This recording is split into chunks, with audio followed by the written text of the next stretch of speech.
Stand up, stand out, stand strong. A 30-day guide to navigate life when the shift hits the fan. Chapter 13, Day 13. What if nothing is wrong? What if everything is right? Who decides what is right and what is wrong? Who passed the first judgment about wrong versus right? How do we really know something is wrong? How can we be sure something is right? We go through life buying into the pre-programmed thoughts and beliefs that have been downloaded into our minds over the years.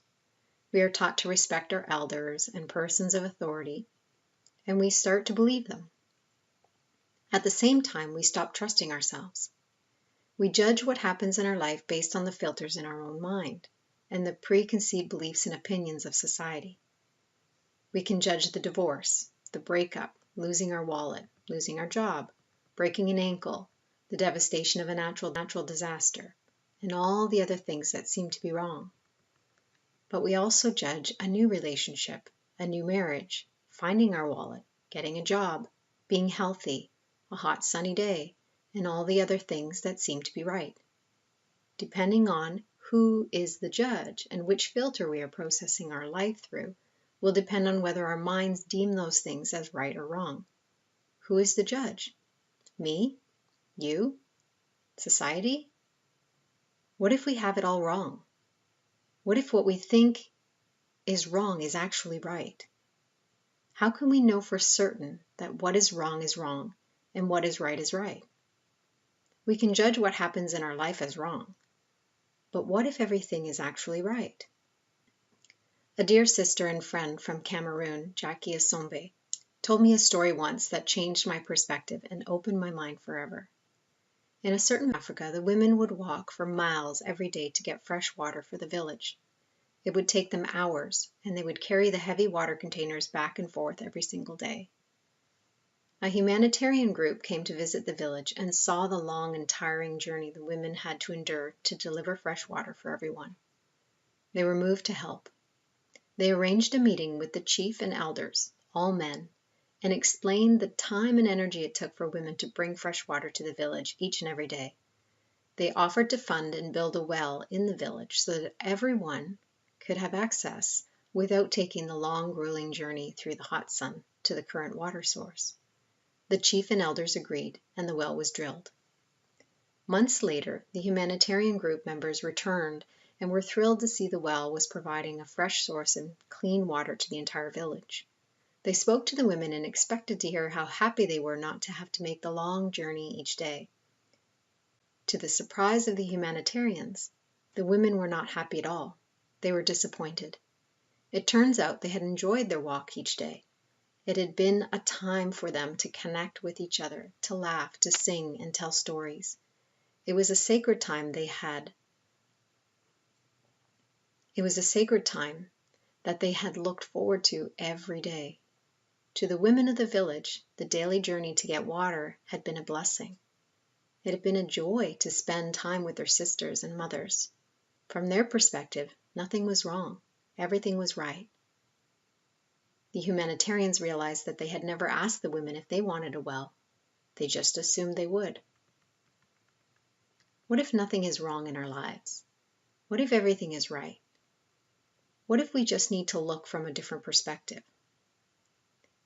I can look back at my life and tell you many examples of things going wrong, doors closing, difficult challenges I had to face, obstacles that blocked my way, times where I was a victim of circumstances and bad things happened. Or I can look back at my life and tell you how all of those things shaped me, strengthened me, challenged me to change, opened my mind, broke open my heart, motivated me into inspired action, and gave me the courage to persevere. I am who I am today because of all of those things, and I'm proud of who I am today. It's all a matter of perspective. The truth is, we can't get it wrong. Life happens, and we deal with it in the best way we know how at the time.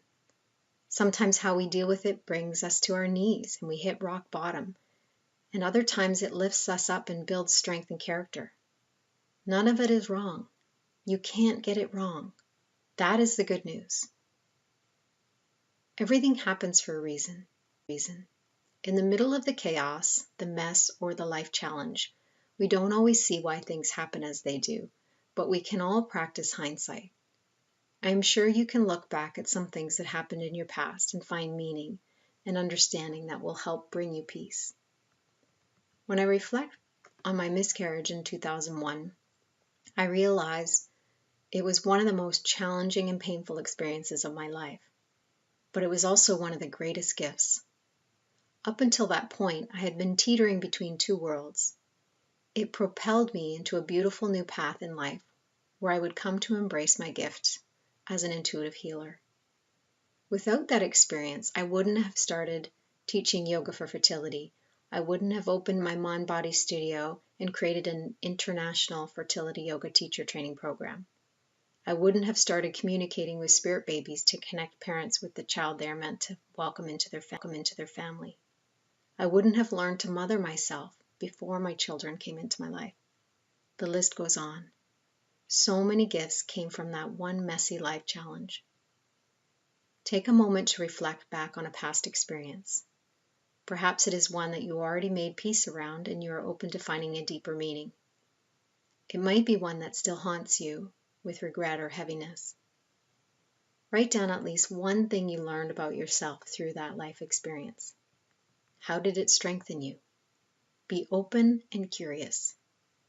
Chances are you will find more than just one thing. You can always continue to add to the list.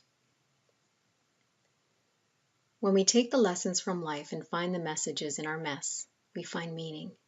When we find meaning, we find peace. Now, I will ask you one last time. What if nothing is wrong? What if everything is right? I just explained how you can't get it wrong, and that is true.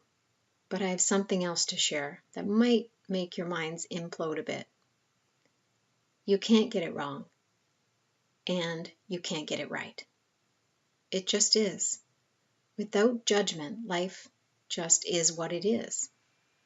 Stop judging life as right or wrong, and instead, trust the unexplained circumstances are playing out for a higher purpose.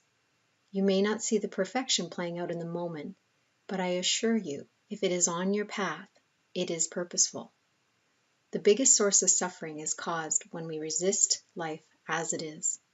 You can either resist it and judge it and cause yourself more suffering, or you can accept it and embrace it and make peace with what is.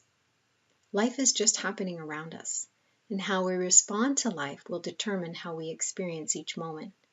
You can't get it wrong. You can't get it right. It just is.